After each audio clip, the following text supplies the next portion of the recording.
At 3:47 a.m. on June 6, 1944, Corman Secondass Michael Sullivan crouched in the belly of a C-47 transport aircraft, watching 18 paratroopers check their equipment one final time. 22 years old, 8 months of medical training, zero experience with what he was about to face over Normandy. The aircraft shuddered through German flak bursts at 800 feet. Red light glowed above the jump door. 2 minutes to drop zone. Sullivan had graduated from Navy Hospital Corps School in November 1943.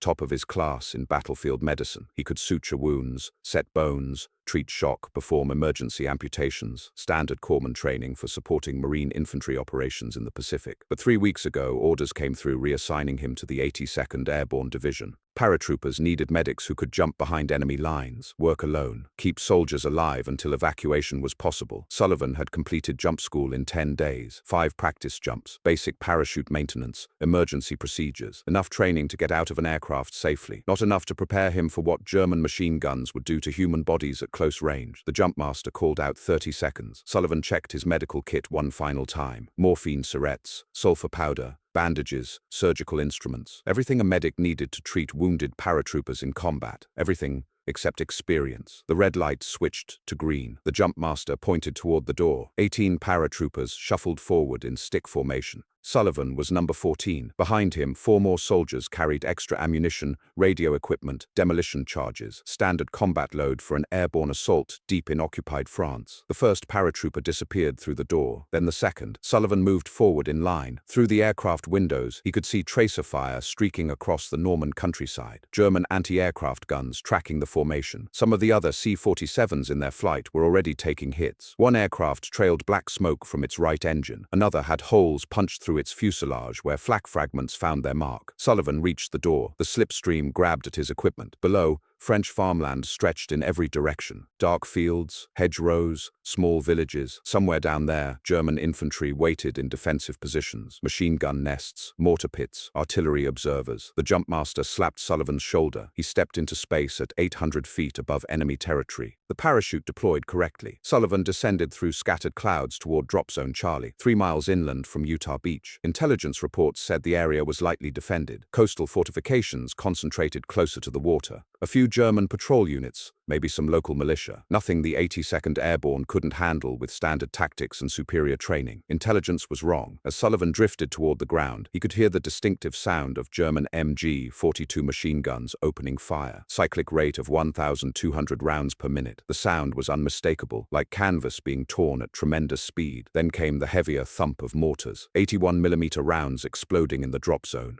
The Germans weren't surprised. They were ready. Sullivan hit the ground hard in a plowed field, 200 yards from where he was supposed to land. His left ankle twisted on impact. Sharp pain shot up his leg. He collapsed the parachute, gathered his equipment, tried to get oriented. The machine gun fire was getting closer, muzzle flashes visible through the pre-dawn darkness. German positions on 3 sides of the drop zone. The paratroopers were landing directly into prepared defensive positions. He found the first wounded soldier 50 yards away. Private James Morrison, 19 years old, Chicago. Machine gun burst had caught him in the right leg during his descent. 3 rounds through the thigh, severed femoral artery. Morrison was conscious but going into shock. His uniform was soaked with blood. Sullivan applied a tourniquet above the wound, started an intravenous line, administered morphine, standard battlefield medicine. Morrison would survive if they could get him to an aid station within 2 hours. But there was no aid station, no evacuation route. No friendly lines to retreat to. They were surrounded. More wounded paratroopers called for help. Sullivan moved from casualty to casualty in the darkness. Gunshot wounds, shrapnel injuries, broken bones from hard landings. He treated each man according to his training. Stop the bleeding, treat for shock, stabilize for transport. But there was nowhere to transport them to. The planned rally point was overrun. German infantry had moved into the area during the night. Every direction led through enemy positions. By dawn, Sullivan had collected 32 wounded paratroopers in a small farmhouse east of the drop zone. The building offered concealment but no protection. Thin stone walls, wooden shutters, thatched roof. A mortar shell would collapse the entire structure, but it was the best available cover within carrying distance of the landing zone. Sullivan established a makeshift aid station in the main room. Wounded men lay on blankets, straw mattresses, anything soft he could find. The most serious cases near the fireplace where he had the best light to work. The tactical situation was impossible. German forces controlled every approach to the farmhouse. Machine gun positions covered the open ground. Mortar teams had registered fires on the building. Sniper fire came from multiple directions whenever anyone moved outside. The paratroopers were effectively trapped. No radio contact with higher headquarters. No idea where friendly forces were located. No plan for extraction or reinforcement. Sullivan assessed his medical supplies. Enough bandages and sulfur powder for maybe 6 more serious wounds. 12 morphine syringes remaining. 1 bottle of plasma for intravenous fluid replacement. Surgical instruments included scalpels, forceps, needle holders, sutures. Basic tools for battlefield surgery. Not enough for the complex procedures some of his patients needed. Private Morrison's condition was deteriorating. The tourniquet had stopped the bleeding, but circulation to his lower leg was compromised. Without surgical repair of the damaged artery, Morrison would lose the limb within hours, possibly his life if gangrene set in. Standard medical procedure required immediate evacuation to a field hospital where vascular surgeons could perform the necessary repair. But there was no field hospital, no evacuation, no surgeons. Sullivan had studied vascular surgery during his hospital corps training, knew the theoretical procedures, had watched Navy surgeons perform arterial repairs on cadavers and anesthetized dogs, but he had never attempted the procedure himself, had never opened a living human being, had never worked without supervision from experienced physicians. Attempting surgery under these conditions violated every protocol in his training, but Morrison would die without it. The German attack came at 0800 hours, concentrated mortar fire on the farmhouse, 12 rounds in 30 seconds. The explosions shattered windows, collapsed part of the roof, filled the air with dust and debris. 3 paratroopers suffered additional wounds from flying fragments. 1 man was killed instantly when a mortar round exploded directly outside his position. Sullivan worked through the bombardment, applied pressure bandages, administered morphine, tried to keep his patients calm while the building shook around them. When the mortar fire lifted, German infantry advanced across the open ground.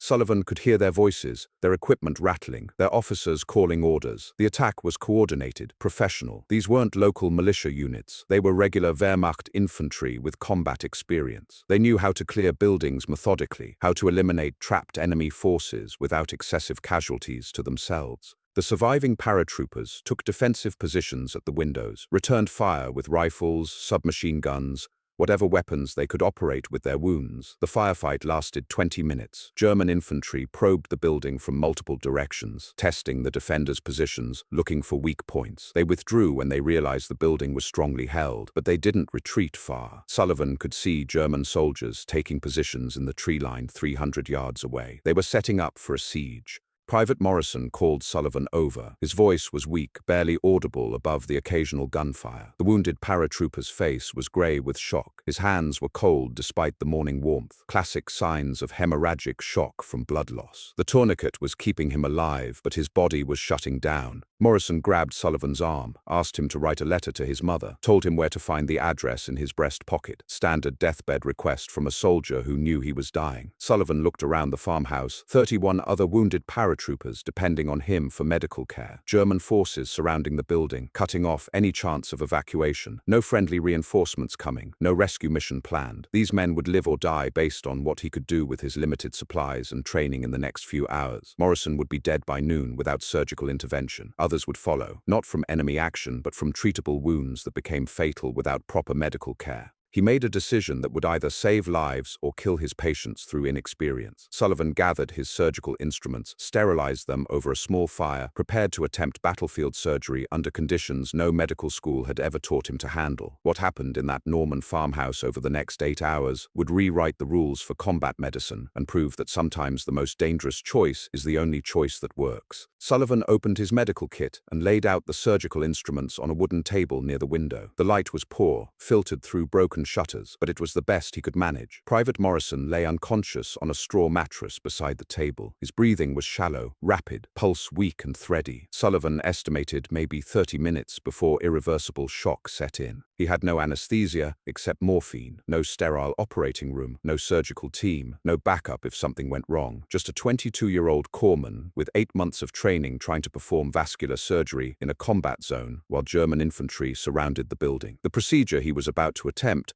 had a 30% mortality rate even in fully equipped hospitals. Under these conditions, the odds were worse. Sullivan cleaned Morrison's wound with sulfur powder and what little antiseptic remained in his kit. The machine gun burst had torn through the quadriceps muscle and severed the femoral artery completely. Clean cut, which was fortunate. Jagged tears were harder to repair, but the artery had retracted into the muscle tissue. He would have to dissect through damaged flesh to find both ends, then suture them back together while maintaining blood flow to the lower extremity. The other wounded paratroopers watched in silence. They understood what Sullivan was attempting. Most had seen enough combat to know that battlefield surgery was usually a last resort, something medics tried when conventional treatment had failed. Private Jackson, a machine gunner from Detroit with shrapnel wounds in his shoulder, asked if Sullivan had ever done this before. Sullivan told him the truth. Never on a living person. Jackson nodded and turned away. Sullivan made the first incision. Morrison's blood welled up immediately, obscuring the surgical field. He used gauze pads to clear the blood, then spread the wound with retractors improvised from mess kit spoons. The anatomy looked different than the textbook diagrams. More complex, more confusing. Muscle tissue was torn and swollen. Blood vessels were harder to identify. Everything was darker, messier, more chaotic than he had expected. He located the proximal end of the severed artery first. The vessel had contracted back into healthy tissue above the wound. Sullivan carefully dissected around it, freed enough length to work with, clamped it with forceps to prevent bleeding. The distal end was more difficult to find. It had retracted deeper into the leg muscles. He had to extend the incision, cut through more tissue, follow the anatomical landmarks he remembered from his training. The German mortar fire resumed while he worked. Explosions rocked the farmhouse. Dust and debris showered down from the damaged ceiling.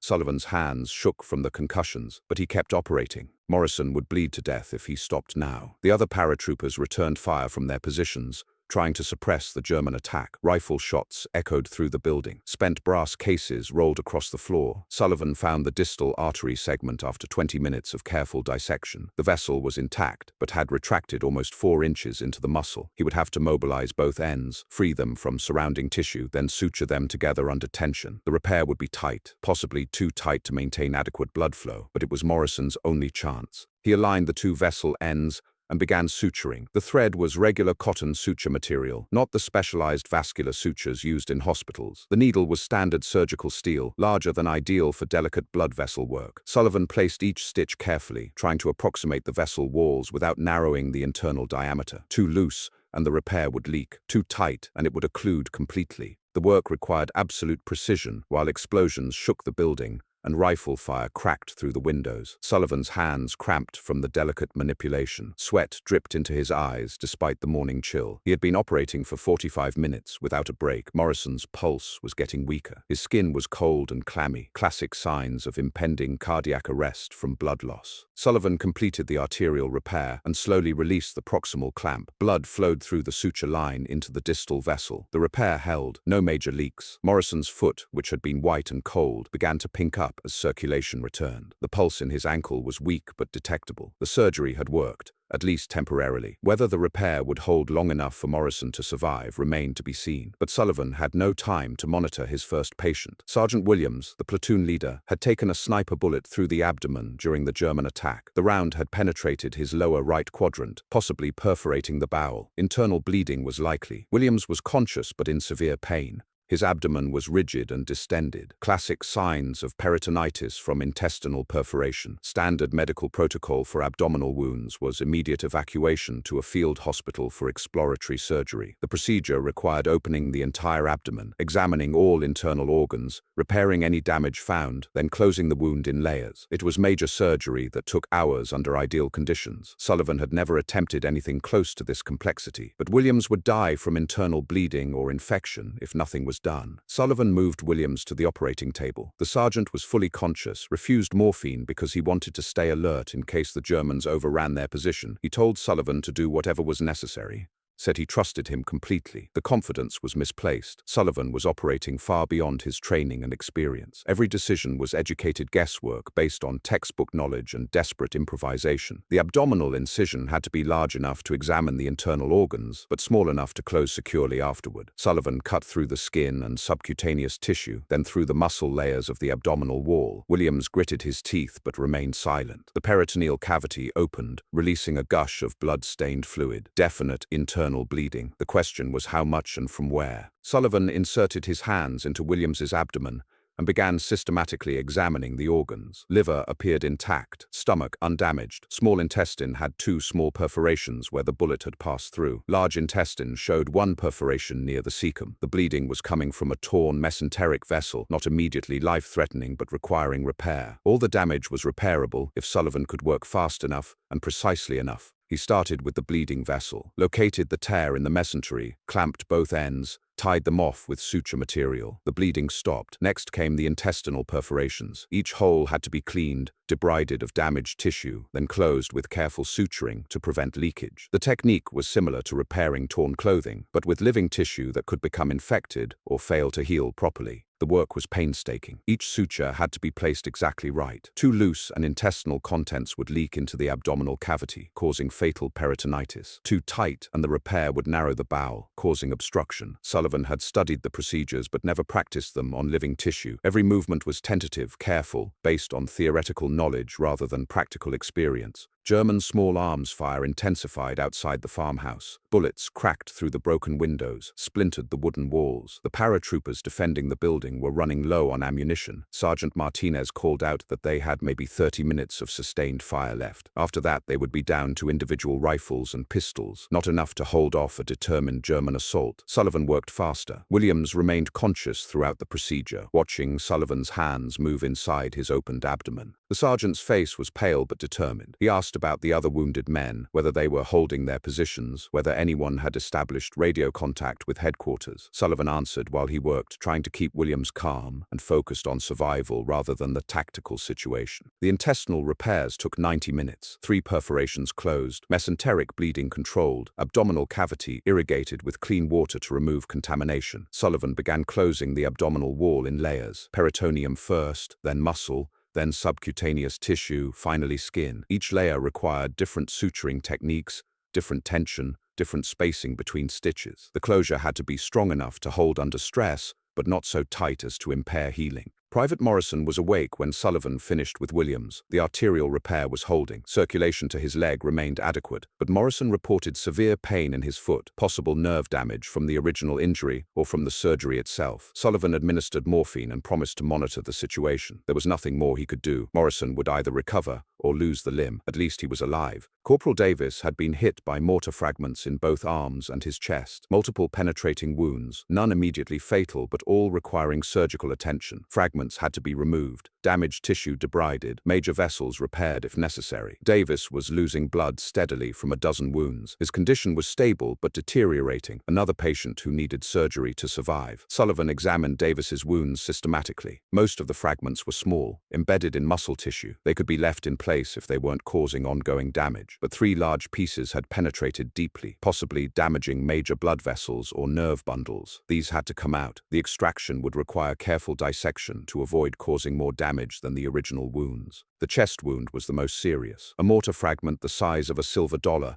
had lodged between Davis's ribs, possibly penetrating the lung. If the fragment had punctured the pleural cavity, Davis could develop a pneumothorax, collapsed lung, which would be fatal without immediate treatment. Sullivan would have to remove the fragment and seal any damage to prevent air leaks. He positioned Davis on the operating table and began working on the chest wound. The fragment was visible just beneath the skin, but its depth and angle of penetration were unclear. Sullivan made a small incision and began carefully dissecting around the metal. The fragment had missed the lung by millimeters, lodging in the intercostal muscles between the ribs. Lucky. A few degrees difference in trajectory would have meant certain death. Sullivan extracted the fragment with forceps, irrigated the wound, sutured the muscle layers closed. Davis remained conscious throughout, talking about his family back in Tennessee, his plans after the war, anything to distract himself from the pain. The other arm wounds were simpler. Remove the fragments, control bleeding, close the wounds with sutures. Standard trauma surgery that Sullivan could handle with confidence. But the tactical situation was deteriorating. The German forces had moved closer during the morning. Machine gun positions were now within 200 yards of the farmhouse. Mortar fire was becoming more accurate as enemy observers adjusted their aim. The building had taken multiple direct hits,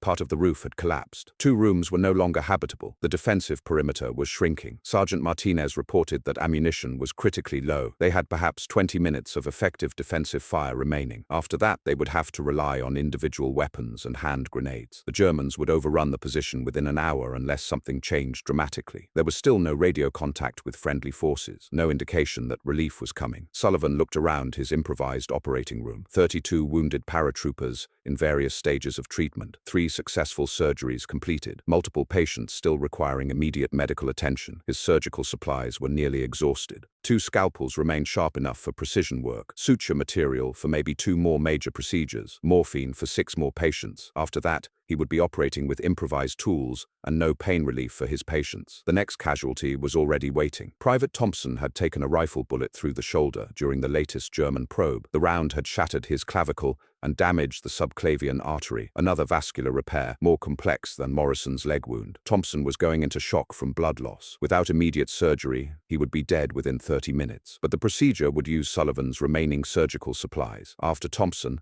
there would be nothing left for the other wounded men. Sullivan made a choice that defined combat medicine for generations. He would operate on Thompson, knowing it meant other wounded paratroopers might die without treatment. But Thompson was dying right now, in front of him, and Sullivan had the skills to save him. The others would have to wait for whatever improvised solutions he could devise afterward. Thompson's wound was more challenging than Morrison's arterial repair. The bullet had entered just below the clavicle and torn through multiple structures. The subclavian artery was severed, but so were several smaller vessels. The brachial plexus, the nerve bundle controlling arm function, was damaged. Even if Sullivan could restore blood flow, Thompson might never regain full use of his arm. But there was no time for complex decision-making. Thompson's blood pressure was dropping rapidly. His skin was grey and cold. Sullivan positioned him on the wooden table and began the most difficult surgery of his career. The subclavian artery lay deep beneath the clavicle, surrounded by vital structures. One wrong move could damage the lung, sever additional nerves, or cause fatal bleeding. The German mortar fire had stopped. In the sudden silence, Sullivan could hear enemy voices much closer than before. They were positioning for the final assault. Sergeant Martinez whispered from his position at the window that German infantry were advancing through the tree line. Maybe 50 soldiers moving in coordinated groups. The farmhouse would be overrun within minutes. Sullivan ignored the tactical situation and focused on Thompson's arterial repair. His hands moved with growing confidence despite the desperate circumstances. Each surgery had taught him something new about working with living tissue, about improvising techniques when textbook procedures weren't possible. He was becoming a combat surgeon through trial by fire, learning skills that no medical school could teach. The subclavian repair required a different approach than the femoral artery. Less room to work, more delicate structures nearby, higher pressure in the vessel. Sullivan used smaller sutures, placed them more precisely, worked with absolute concentration despite the sounds of approaching enemy soldiers. Thompson remained conscious, watching Sullivan's face for any sign of doubt or failure. Private Jackson called out that the Germans had reached the stone walls surrounding the farmhouse courtyard. Rifle fire cracked from multiple positions as the defending paratroopers engaged targets at close range. Hand grenades exploded in the courtyard. The final assault had begun. Sullivan had perhaps 5 minutes to complete the arterial repair before German infantry breached the building. He worked faster without sacrificing precision. The sutures went in smoothly, each one placed exactly where it needed to be. Sullivan's hands no longer shook from adrenaline or inexperience. 8 hours of battlefield surgery had transformed him from a nervous corpsman into a confident combat medic capable of making life or death decisions under impossible pressure. The arterial repair was complete. Sullivan released the clamps and watched blood flow through the suture line into Thompson's arm. The repair held perfectly. Thompson's hand, which had been white and pulseless, began to pink up as circulation returned. Another successful surgery under conditions that would have challenged experienced surgeons in fully equipped hospitals. But there was no time to celebrate. Sergeant Williams, his abdominal surgery patient, was showing signs of internal bleeding. His pulse was rapid and weak. His abdomen was becoming distended again. Either the intestinal repairs were leaking, or Sullivan had missed additional damage during the original surgery. Williams needed immediate re-exploration, but Sullivan had no supplies left for another major operation. The German assault reached the farmhouse. Rifle fire echoed through the building as enemy soldiers breached the ground floor. The defending paratroopers fell back toward the main room where Sullivan had established his aid station. Sergeant Martinez shouted that they were surrounded, cut off from any escape route. The wounded men who could still fight grabbed weapons and prepared for the final stand. Sullivan faced an impossible choice: attempt to reoperate on Williams with improvised instruments and no anesthesia, or focus on treating the new casualties that were about to result from close-quarters combat. combat. Either way, men would die from wounds he might have been able to treat under different circumstances. The limitations of battlefield medicine were becoming brutally clear.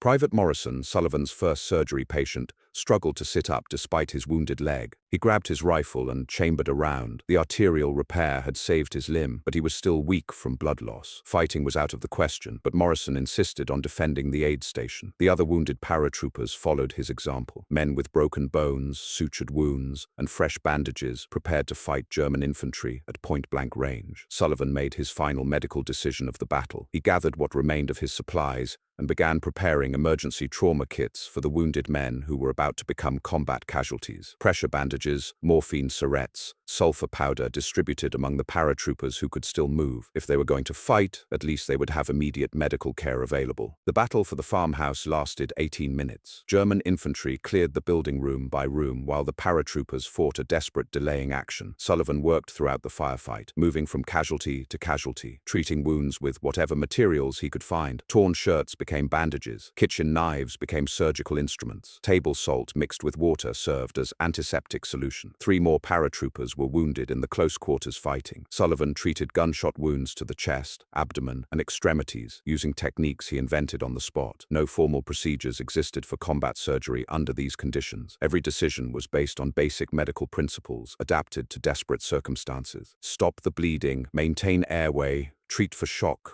keep the patient alive until help arrived. But help wasn't coming. The German assault had succeeded. Enemy soldiers controlled the ground floor and were advancing toward the main room where the wounded paratroopers had made their final stand. Sergeant Martinez estimated they had maybe 3 minutes before the position was completely overrun. He asked Sullivan if there was any way to evacuate the wounded men. Sullivan looked around the room at his patients and shook his head. Half of them couldn't walk. The others were too weak to fight their way through German lines. The tactical situation had become hopeless, but Sullivan's medical mission continued. Private Williams was bleeding internally again, probably from a failed intestinal repair. Thompson's arterial surgery was holding, but he was showing signs of infection at the wound site. Morrison's leg wound was stable but required ongoing monitoring. Davis was developing pneumonia from his chest injury. 32 wounded paratroopers needed continued medical care that Sullivan couldn't provide with exhausted supplies and no evacuation plan. The German voices were getting closer. Sullivan could hear enemy soldiers searching the adjacent rooms, calling to each other in German, coordinating their advance. The paratroopers had maybe 1 minute before the final assault. Sergeant Martinez looked at Sullivan and asked if he had any last medical supplies that could be used as weapons. Morphine syrettes could be fashioned into crude poison darts. Surgical alcohol could create incendiary devices. Sullivan refused. His medical supplies were for healing, not killing. Then something unexpected happened. The German voices stopped. The sound of advancing footsteps ceased. An eerie silence settled over the farmhouse. Sergeant Martinez whispered that the enemy soldiers had pulled back from their assault positions. Nobody understood why. The Germans had been on the verge of overrunning the building. Victory was within their grasp. Why stop now? The answer came 30 minutes later. American artillery fire began falling on German positions surrounding the farmhouse. Heavy concentrations of 155mm shells walked across the tree line where enemy infantry had been staging their attacks. The rounds came in perfect patterns, precisely targeted on known German positions. Someone with accurate intelligence was directing the fire. Sullivan heard the distinctive sound of American aircraft overhead, P-47 Thunderbolts flying close air support missions. The fighters dove on German positions with rockets and machine guns, destroying mortar positions and machine gun nests that had pinned down the paratroopers all morning. The tactical situation was reversing rapidly. Help had finally arrived. Radio contact was established 20 minutes after the artillery fire began. The 82nd Airborne Division had reorganized after the scattered drop and was launching coordinated counterattacks across the Norman Peninsula. A relief column was advancing toward Sullivan's position with fresh supplies, medical evacuation capabilities, and reinforcements. The siege of the farmhouse was nearly over. But Sullivan's work wasn't finished. Several of his surgery patients were developing complications that required immediate attention. Morrison's arterial repair was showing signs of thrombosis, blood clot formation that could block circulation completely. Williams needed emergency re-exploration for continued internal bleeding. Thompson's wound was becoming infected despite Sullivan's best efforts at sterile technique. These men had survived German bullets and artillery, but they could still die from surgical complications. Sullivan assessed his remaining medical supplies: 2 morphine syrettes, enough suture material for minor repairs, 1 bottle of sulfur powder, improvised bandages made from torn clothing. Not enough for major surgical procedures, but sufficient for basic wound care until proper medical evacuation arrived. He would have to manage his patient's complications with whatever resources remained available. The relief column reached the farmhouse at 1400 hours. 2 platoons of paratroopers with heavy weapons, radio equipment, and a proper battalion aid station. The medical personnel included 2 Navy corpsmen with full surgical kits and an Army doctor with extensive combat surgery experience. Sullivan's improvised operating room was finally getting professional backup. Dr. Captain James Morrison examined Sullivan's surgery patients with growing amazement. The arterial repairs were technically perfect. The abdominal surgery showed excellent technique despite primitive conditions. The wound care was meticulous and effective. Morrison asked Sullivan where he had learned advanced surgical procedures. Sullivan explained his Navy Hospital Corps training, but Morrison shook his head. This level of surgical skill required years of practice under supervision. No corpsman school taught these techniques.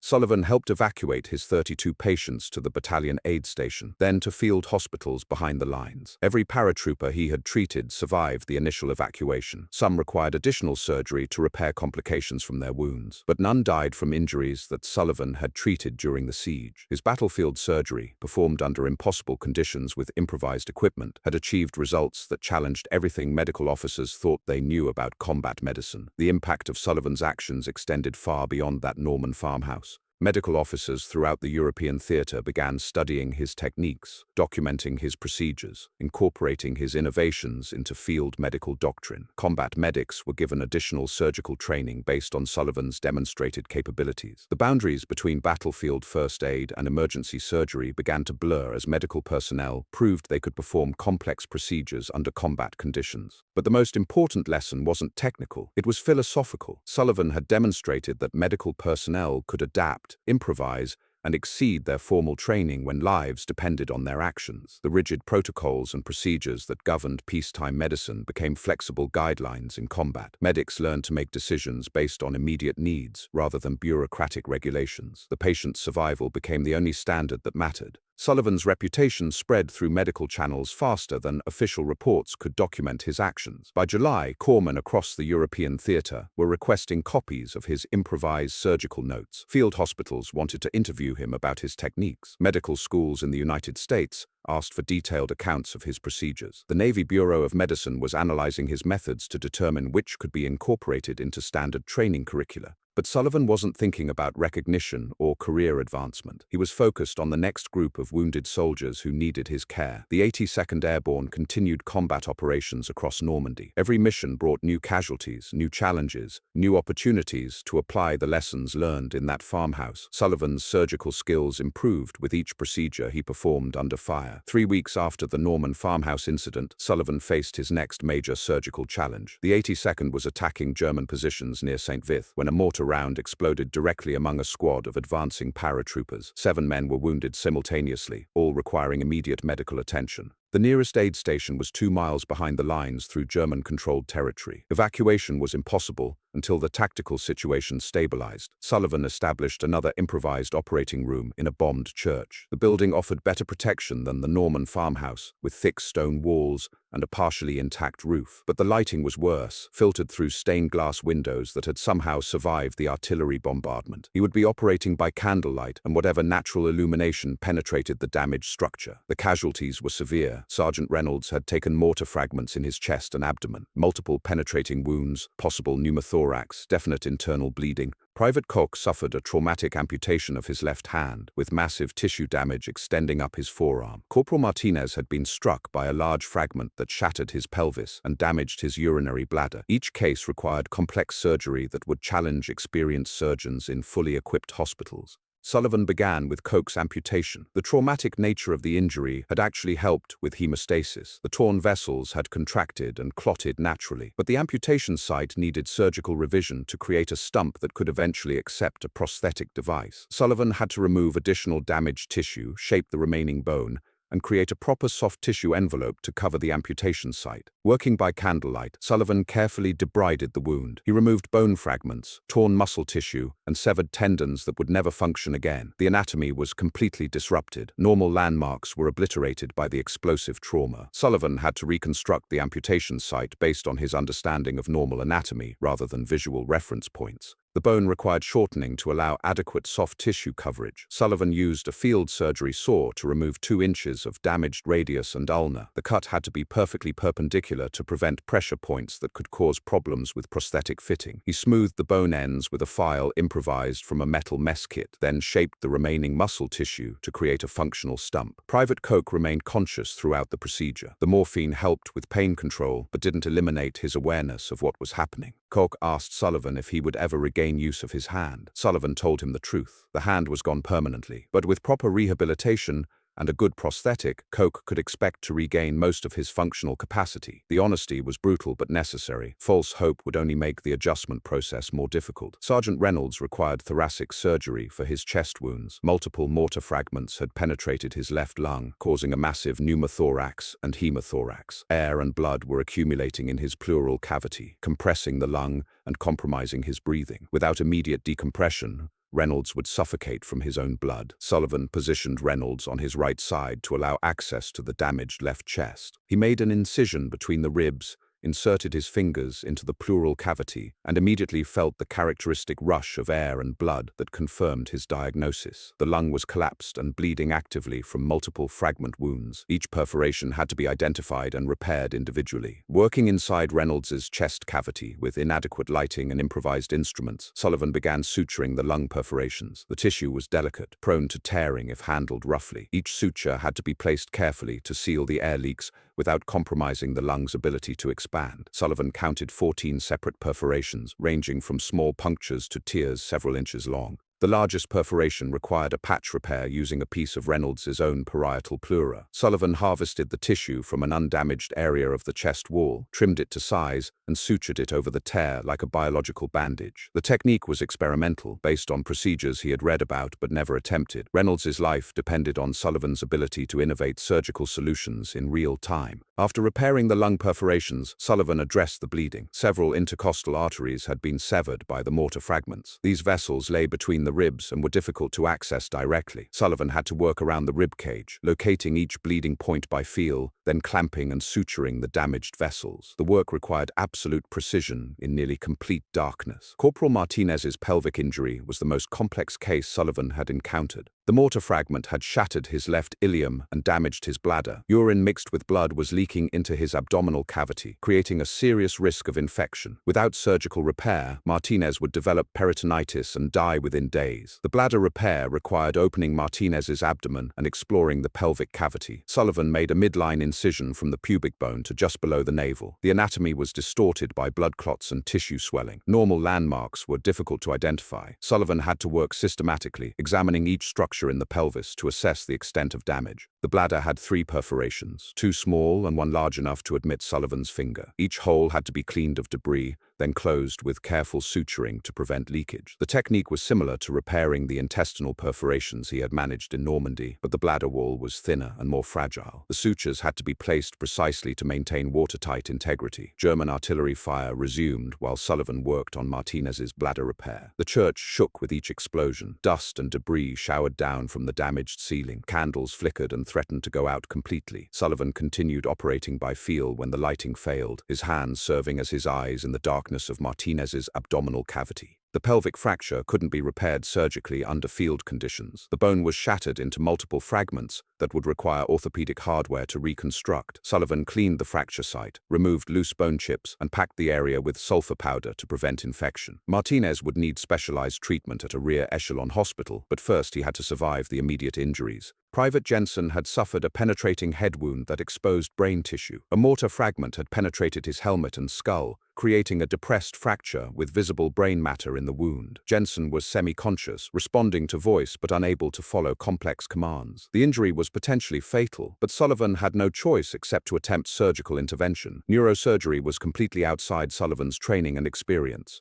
He had never worked with brain tissue, never performed cranial procedures, never managed intracranial pressure, but the fragment had to be removed and the skull defect repaired to prevent fatal infection. Jensen would die without surgery and probably would die with it. But Sullivan had learned that attempting the impossible sometimes worked when doing nothing certainly failed. Sullivan cleaned Jensen's scalp wound and examined the skull fracture. The fragment had created a circular defect about 2 inches in diameter. Bone fragments were embedded in the brain tissue, which was swollen and bleeding slowly. Sullivan removed the visible bone chip chips with forceps, irrigated the wound with saline solution, and assessed the damage to the underlying brain. The fragment had penetrated the frontal lobe, an area responsible for personality and motor function. The damage appeared extensive, but the brain's vital centers seemed intact. Jensen's breathing was regular, his pulse was strong, and his pupils responded to light. Sullivan decided to remove the accessible bone fragments and close the scalp wound, leaving the brain tissue to heal naturally. Working with absolute delicacy, Sullivan removed 17 bone fragments from Jensen's brain. Each piece had to be lifted carefully to avoid causing additional damage. The brain tissue was soft and easily torn. Sullivan used cotton swabs to absorb blood and provide gentle traction while he worked. The procedure took 90 minutes of meticulous dissection. After cleaning the wound, Sullivan faced the problem of closing the scalp over the skull defect. The missing bone created a gap that couldn't be bridged with normal suturing techniques. Sullivan improvised a solution using Jensen's own helmet liner as a protective covering. He trimmed the liner to fit the defect, sterilized it with boiling water, and sutured it in place as a biological dressing. The remaining casualties required less complex procedures: shrapnel removal, arterial repairs, fracture stabilization. Sullivan worked methodically through each case, applying the techniques he had developed during his previous combat surgeries. His confidence grew with each successful procedure. Problems that had seemed impossible in Normandy were becoming routine challenges he could manage with improvised equipment and innovative techniques. By evening, Sullivan had completed surgery on all 7 casualties. Every patient was stable, conscious, and showing signs of recovery. The procedures had taken 14 hours of continuous work under combat conditions. Sullivan's hands were cramped from delicate manipulation, his back ached from bending over improvised operating tables, and his eyes burned from working in poor lighting. But all 7 paratroopers were alive. The tactical situation stabilized that night. American forces secured the area around the church, established a defensive perimeter, and called for medical evacuation. Ambulances arrived at dawn to transport Sullivan's patients to rear echelon hospitals. Once again, every soldier he had treated survived the initial evacuation and went on to recover from their wounds. Word of Sullivan's second mass casualty surgery spread even faster than his first. Medical officers throughout the European theater began referring to his techniques as the Sullivan method. Combat medics requested assignment to units where they might train under his supervision. The Navy Bureau of Medicine initiated a formal study of his procedures with the goal of incorporating his innovations into standard medical doctrine. Sullivan received orders in August to report to the Army Medical School in England. Senior medical officers wanted to interview him extensively about his surgical techniques. They planned to document his procedures, create training films, and develop new curricula for combat medics based on his demonstrated capabilities. The assignment would remove him from frontline duty, but could potentially save thousands of lives by improving medical training throughout the armed forces. Sullivan requested permission to decline the assignment. He preferred to remain with his paratroop unit, treating casualties as they occurred rather than teaching others how to do it. The 82nd Airborne was preparing for Operation Market Garden, the airborne assault on Holland. Sullivan knew the mission would generate massive casualties that would require immediate surgical intervention. His place was with the troops who depended on his medical skills, not in a classroom discussing theoretical procedures. The request was denied. Sullivan's combat surgery techniques were considered too valuable to risk losing in continued frontline service.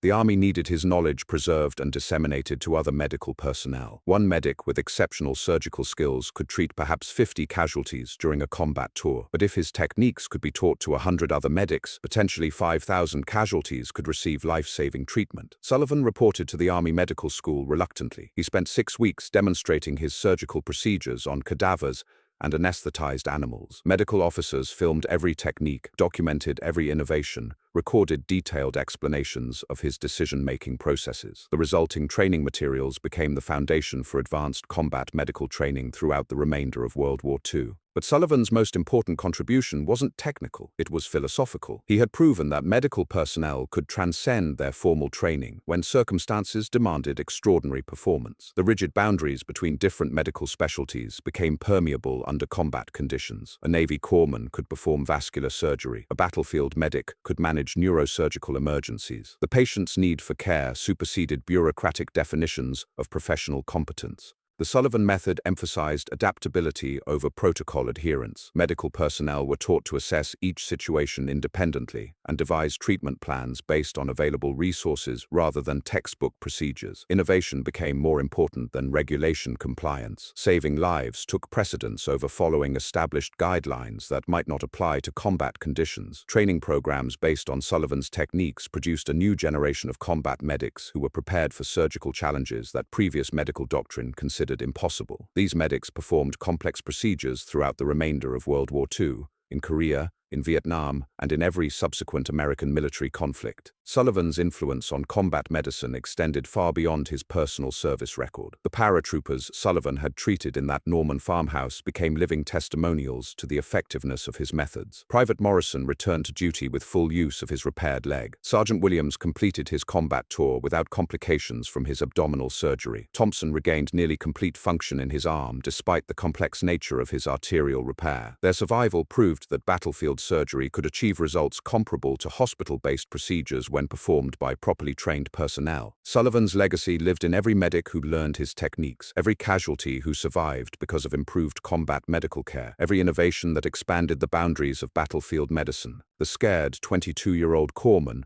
who had jumped into Normandy with basic medical training, had become the father of modern combat surgery, proving that extraordinary circumstances could produce extraordinary capabilities in ordinary people willing to risk everything to save lives. The principles Sullivan established in those desperate hours under fire became the foundation of military medical doctrine for decades to come. His willingness to attempt the impossible, to improvise when proper equipment wasn't available, to exceed his formal training when lives depended on his actions, created a new standard for combat medical care that continues to save lives in conflicts around the world. But perhaps Sullivan's greatest achievement was proving that the human capacity for learning and adaptation under extreme stress could overcome seemingly insurmountable obstacles. When conventional solutions failed, innovation succeeded. When proper equipment wasn't available, improvisation worked. When formal training reached its limits, determination and ingenuity found ways to continue saving lives. The 32 paratroopers Sullivan treated in that Norman farmhouse survived because one medic refused to accept that some wounds were beyond his ability to treat. His decision to attempt battlefield surgery with inadequate training and improvised equipment saved their lives and revolutionized combat medicine for every conflict that followed. Sometimes the most important breakthroughs come not from research laboratories or medical schools, but from desperate moments when someone decides that failure is not an option. Moments when someone decides that failure is not an option. The war ended in May 1945. Sullivan was 33 years old, carried the Navy Cross,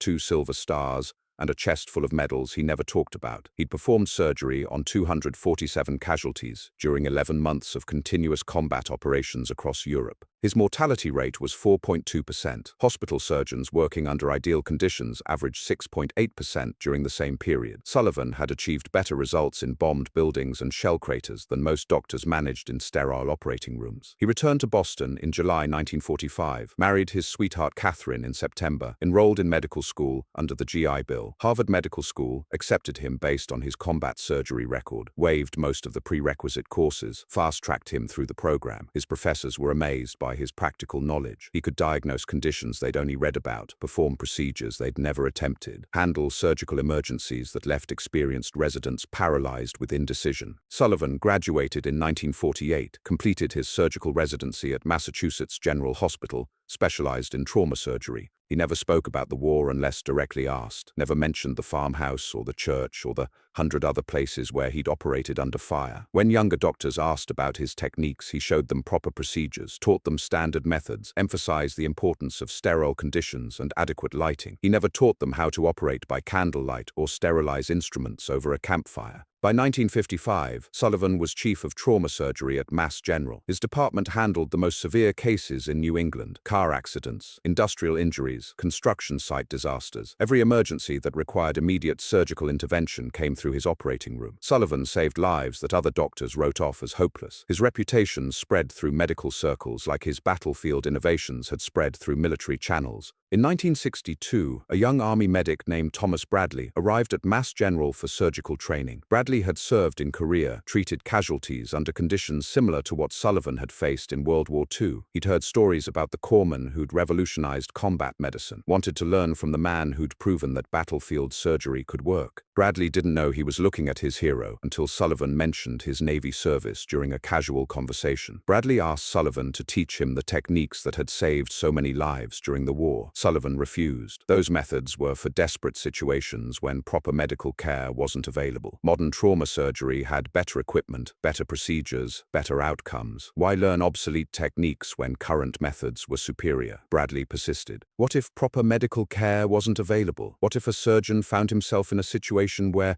improvisation was the only option? Sullivan looked at the young medic for a long moment, remembered his own desperate need for guidance in that Norman farmhouse. That evening, after their regular shift ended, Sullivan took Bradley down to the hospital basement. In a storage room filled with obsolete equipment, he set up an improvised operating table using wooden crates and surgical drapes. He showed Bradley how to sterilize instruments with alcohol and flame, how to provide anesthesia with limited morphine supplies, how to suture arteries by feel when visibility was poor. The lessons continued for 6 months. Bradley learned to operate under conditions no medical school taught, to make decisions based on immediate needs rather than textbook procedures, to improvise solutions when proper equipment wasn't available. Sullivan emphasized that these techniques should never be used when conventional methods were possible. They were emergency measures for extraordinary circumstances, but when those circumstances arose, they could mean the difference between life and death. Bradley returned to military service as a Special Forces medic. He carried Sullivan's techniques to Vietnam, where American forces faced combat conditions similar to European battlefields of World War II. Remote areas with no medical evacuation, prolonged firefights where wounded soldiers couldn't be moved, mass casualty situations that overwhelmed standard medical procedures. Bradley found himself using Sullivan's methods repeatedly, saving lives that conventional battlefield medicine couldn't handle. Word spread through Special Forces medical channels. Bradley began teaching other medics the techniques Sullivan had taught him. The knowledge passed from medic to medic, unit to unit, conflict to conflict. Sullivan's innovations evolved and adapted to new situations, new weapons, new challenges, but the core principles remained constant. Adapt to circumstances, improvise when necessary, never give up on a patient who might survive with unconventional treatment. In 1968, Sullivan received a letter from Vietnam. A Special Forces medic named Rodriguez had used Sullivan's techniques to perform emergency surgery on 12 casualties during a prolonged firefight near Khe Sanh. All 12 soldiers survived evacuation to field hospitals. Rodriguez wanted to thank the man whose innovations had made the surgery possible. The letter was the first Sullivan had heard about his techniques being used in Vietnam. More letters followed. Medics throughout Southeast Asia were using modified versions of Sullivan's procedures. Emergency craniotomies performed in jungle clearings, arterial repairs completed during mortar attacks, abdominal surgery conducted in abandoned buildings while enemy forces surrounded the area. The situations were different, but the challenges were identical to what Sullivan had faced 25 years earlier in Europe. Sullivan realized that his combat surgery techniques had become part of military medical doctrine without official recognition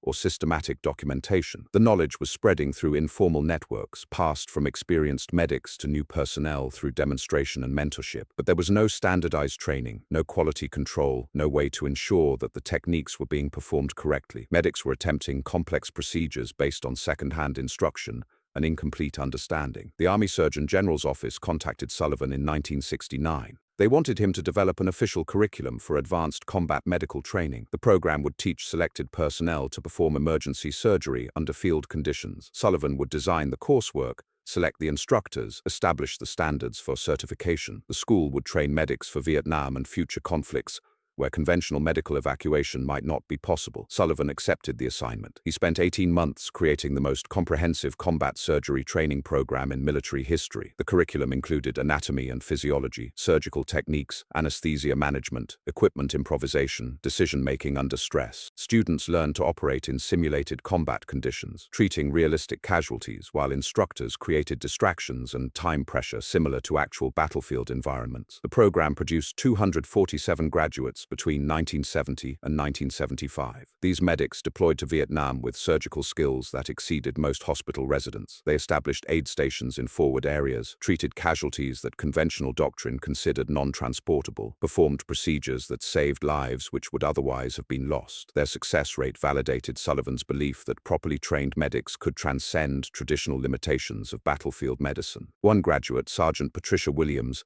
became the first woman to complete the Advanced Combat Surgery program. She deployed to Vietnam in 1972 as a helicopter medic with the 1st Cavalry Division. Williams treated casualties during medical evacuation flights, performing emergency procedures at altitudes and under conditions that made conventional surgery impossible. Her success demonstrated that Sullivan's techniques could be adapted to new medical environments and performed by personnel regardless of gender or background. Williams later became a trauma surgeon at Walter Reed Army Medical Center. She taught Sullivan's techniques to military medical personnel preparing for deployment, adapted his innovations for civilian emergency medicine, published research papers documenting the effectiveness of battlefield surgery methods in hospital settings. Her work helped bridge the gap between military and civilian trauma care, bringing combat medical innovations to emergency departments throughout the United States. The end of the Vietnam War didn't end the need for advanced combat medical training. American forces continued to deploy to locations where conventional medical evacuation was difficult or impossible: Lebanon, Grenada, Panama, Somalia, the Persian Gulf. Each conflict presented unique challenges that required innovative medical solutions. Sullivan's techniques provided the foundation for adapting to new situations and developing creative approaches to treating casualties under adverse conditions. In 1994,